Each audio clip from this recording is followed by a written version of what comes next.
হসপিটালে ডক্টর অমিতাভ সুর স্যারের সাথে দেখা করতে এবং স্যারের সাথে কিছু প্রশ্ন আলোচনা এগুলো করতে।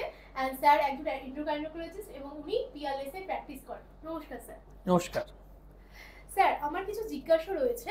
প্র্যাকটিস করতে গিয়ে অনেক সময় দেখি যে ছোট বেবিদেরও ডায়াবেটিস হচ্ছে, তো সেই ক্ষেত্রে মানে সেটা কি ধরনের ডায়াবেটিস বা সেটা কিভাবে ট্রিট করা যেতে পারে বা কি জিনিসটা?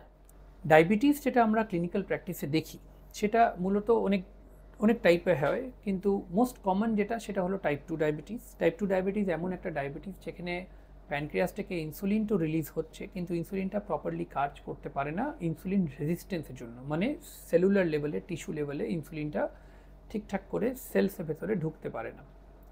বাট আরেক ধরনের ডায়াবেটিস হয় যেটাকে আমরা বলি টাইপ 1 ডায়াবেটিস। টাইপ 1 ডায়াবেটিস এমন একটা সিচুয়েশন যেখানে পার্সনের প্যানক্রিয়াস থেকে কোনো ইনসুলিন অ্যাকচুয়ালি রিলিজই হয় না, বিকজ প্যানক্রিয়াটিক যে বিটা সেল, সে বিটা সেলগুলোর অ্যাপোপ্টোসিস, এটা কমন ল্যাঙ্গুয়েজে আমরা বলি প্যানক্রিয়াটিক বিটা সেলগুলো ডিস্ট্রয়েড হয়ে গেছে, সেটা ডিস্ট্রয় হয়ে যায়। এবার কাদের টাইপ 1 ডায়াবেটিস হয়? Type 1 diabetes usually most commonly বাচ্চাদের ক্ষেত্রে হয়। ইউজুয়ালি ফার্স্ট ডিকেড অফ লাইফে টাইপ 1 ডায়াবেটিস আমরা দেখি অনসেটটা। Commonly after 1 year of age. Before 1 year of age, type 1 diabetes is very rare. After 1 year of age, type 1 diabetes যে কোনো সময় হতে পারে in the childhood period, but mostly puberty onset-এর আগে হয়ে যায়। puberty onset-এর পরে যে type 1 diabetes হতে পারে না তা নয়, হতে পারে। Throughout the second decade, even early third decade-এও type 1 diabetes হতে পারে, but as the age progresses, type 1 diabetes-এর চান্সেসগুলো কমে আসে। স্যার, আমার এখানে প্রশ্ন, যে ছোট বেবিটা একদম এসছে, তারা তো মানে পেরেন্টসের অনেক স্বপ্ন থাকে, তো পেরেন্টসরা বুঝবে কি করে যে অ্যাকচুয়ালি বেবির টাইপ 1 ডায়াবেটিসের দিকে লিড করছে? অ্যাকচুয়ালি টাইপ 1 ডায়াবেটিস আর টাইপ 2 ডায়াবেটিসের ডিফারেন্সিয়েশন একটু ডিফিকাল্ট। অনেক সময় ওটা অ্যাট পার্টিকুলার পয়েন্ট অফ টাইমে ডিফারেন্সিয়েট করা যায় না। ক্লিনিক্যালি অনেক পয়েন্টসগুলো দেখতে হয়। যেগুলো ইম্পর্টেন্ট পয়েন্ট সেটা হলো, অ্যাজ আই সেড, একটা বাচ্চার যদি ডায়াবেটিস হয়েছে আর তার এজটা 1 বছরের বেশি আর পিউবার্টির অনসেটের আগে ডায়াবেটিস হয়ে গেছে, তাহলে তো অলমোস্ট কোনো সন্দেহ নেই যে তার টাইপ 1 ডায়াবেটিস। প্রবলেম তখন হয় যখন পিউবার্টির অনসেটের পরে ডায়াবেটিস ধরা পড়ে। ধরুন একটা 14 বছরের মেয়ে বা একটা 15 বছরের ছেলে, তার ডায়াবেটিস ধরা পড়েছে। সেক্ষেত্রে ইমিডিয়েটলি খুব প্যানিকড হয়ে যাওয়ার দরকার নেই, কেন কি সেটা যে টাইপ 1 ডায়াবেটিসই হবে সেটা এমন কিছু না, ওটা টাইপ 2 ডায়াবেটিসও হতে পারে। এখানে আমি এটা মিন করিনি যে টাইপ 1 ডায়াবেটিস হলেই যে খুব প্যানিকড হতে হবে, সব জিনিসেরই চিকিৎসা আছে, সবই ম্যানেজেবল। কিন্তু যেটা আমরা অ্যাসোসিয়েট করে দেখি টাইপ 1 ডায়াবেটিসকে, আর যেটা কিছুটা ঠিকও, যে টাইপ 1 ডায়াবেটিসের ট্রিটমেন্টটা টাইপ 2 থেকে একটু বেশি, একটু কমপ্লিকেটেড, সেটাও কিন্তু সবসময় টাইপ 1 ডায়াবেটিসই হবে এমন কিছু নয়। টাইপ 2 ডায়াবেটিসও হতে পারে যদি ডায়াবেটিসটা পিউবার্টির অনসেটে পরে ধরা পড়ে। স্যার, আমার আরেকটা প্রশ্ন রয়েছে আপনার কাছে, সেটা হলো যদি পেরেন্টসরা ডায়াবেটিক হয়, তাহলে কি বাচ্চাদের চান্সেসটা কতটা থাকে, মানে বাচ্চাদের টাইপ 1 ডায়াবেটিস হওয়ার চান্সেসটা কিভাবে আসছে? টাইপ 1 ডায়াবেটিসে জেনেটিক ইনহেরিটেন্স হয়, বাট সেটা টাইপ 2 কম্প্যারিজনে অনেকটা কম।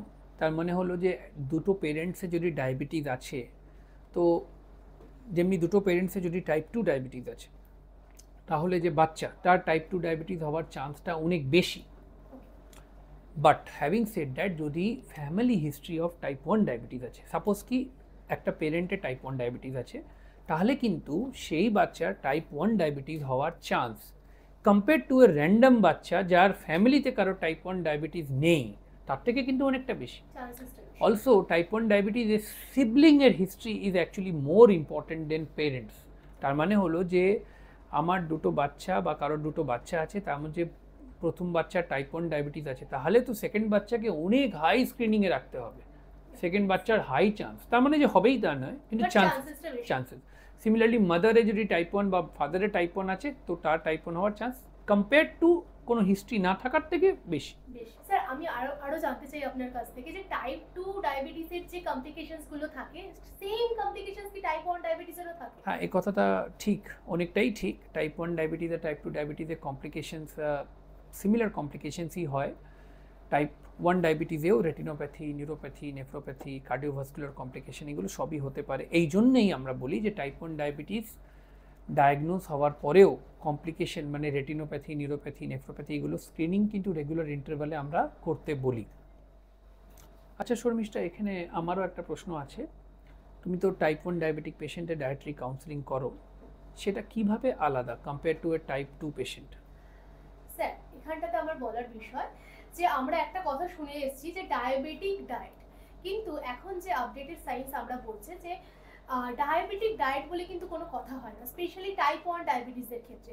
কারণ কি এদের ক্ষেত্রে কি হয়, টাইপ 1 ডায়াবেটিস যারা পেশেন্ট রয়েছে তাদের একটা গ্রোথ স্টেজের মধ্যে তারা থাকে, তো তারা মোটামুটি আমরা একটা ব্যালেন্স ডায়েট করে দিই অ্যাকর্ডিং টু দ্য ইনসুলিন, মানে ইনসুলিন ডোজ কতটা বডিতে আসছে বা কতটা রিকোয়ারমেন্ট আছে তার উপরে বেস করে আমরা একটা ডায়েট চার্ট বা প্ল্যানিং তৈরি করি, এবং তাদের গ্রোয়িং স্টেজটা যাতে হ্যাম্পার না হয় তার উপর ডিপেন্ড করে তারা কিন্তু সবকটা জিনিসই খেতে পারে, কারণ তারা ইনসুলিন ডিপেন্ডেন্ট ডায়াবেটিস।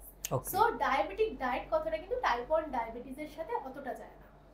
ওকে, আচ্ছা আরেকটা জিনিস আমাকে বলো, এই কার্ব কাউন্টিং এই যে বিষয়টা, এটা নিয়ে আমরা সবসময় শুনি, অনেক চর্চায় অনেক সময় আসে, বিশেষ করে in reference to type 1 patient. In my understanding type 2 diabetic পেশেন্টের ক্ষেত্রে কার্ব কাউন্টিং অতটা রেলেভেন্ট নয়, ইউজ করা যেতে পারে but it's not that relevant, but type 1 ডায়াবেটিসে it is much more relevant. So তুমি এটার উপরে কি তোমার বক্তব্য? হ্যাঁ স্যার, আপনি ঠিকই বলেছেন, কারণ কি টাইপ 2 পেশেন্টদের ক্ষেত্রে সাপোজ তারা দুটোর করে রুটি খাচ্ছে, সেখানে একটু বেশি খেয়ে নিল, খুব একটা ব্লাড গ্লুকোজ লেভেল মানে হেরফের হয় না, কিন্তু টাইপ 1 ডায়াবেটিসদের ক্ষেত্রে কার্ব কাউন্টিংটা কিন্তু খুব খুব দরকার, কারণ কি সেখানে ইনসুলিন ডোজের উপর ডিপেন্ড করেই কিন্তু কার্বোহাইড্রেট কাউন্টিংটা করতে হয়। তারা যদি বেশি খেয়ে ফেলে সেক্ষেত্রে কিন্তু ইনসুলিন কারেকশন ডোজ বা আইসিএফ অর্থাৎ ইনসুলিন কারেকশন ফ্যাক্টর একটা কিন্তু কাজ করে। শর্মিষ্ঠা, এটা একটা এক্সাম্পল দিয়ে বোঝাও। Okay sir, fine sir. হ্যাঁ স্যার, আমি আপনাকে একটা এক্সাম্পল দিয়ে বোঝাই। যদি কোনো পেশেন্টের প্রি মিল ব্লাড গ্লুকোজ লেভেল 360 হয় and post mill blood glucose level 270 হয়, তাহলে সেক্ষেত্রে ইনসুলিন কারেকশন ফ্যাক্টরটা কিভাবে হবে সেটা একটু বলে নিই।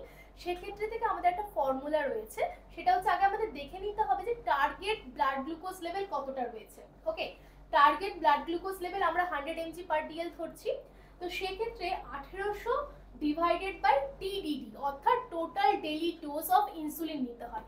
সাপোজ কারো total daily dose of insulin 20 যদি হয়, তাহলে 100 ডিভাইডেড বাই 20 যদি হয় তাহলে কত হচ্ছে, 90 তে দাঁড়াচ্ছে। তো সেইভাবে আমরা কিন্তু এভাবে কারেকশন ফ্যাক্টরটা কাজ করবে। কিভাবে, এবার মাইনাসটা আসবে 360 মাইনাস 100 ডিভাইডেড বাই 90 অর্থাৎ ক্যালকুলেশনে আসছে 3 ইউনিট, তাহলে ইনসুলিন কারেকশন ফ্যাক্টরটা কত হলো, 3 ইউনিট আসছে। কারেক্ট, বাট এনিওয়ে এটা একটু পেশেন্ট টু পেশেন্ট ভ্যারি করতে পারে। Exactly. এটা একটা এক্সাম্পল, এটা যে সবার উপরে ইকুয়ালি অ্যাপ্লিকেবল হবে তা নয়। তো আচ্ছা, এবার এটা তো হলো, কিন্তু এবার সহজ করে আমাকে যদি কোনো টাইপ 1 ডায়াবেটিক পেশেন্ট এই প্রশ্নটা করে যে আমার তো বাচ্চা, এবার বাচ্চার মন, ও যদি কোনো দিন ওর তো একটা ফিক্সড মিল প্যাটার্ন থাকতে পারে না, ওকে তো এরকম বলা যায় না যে সন্ধেবেলা তুমি এটা খাবে তো এটাই খাবে, এরকম তো করা যাবে না।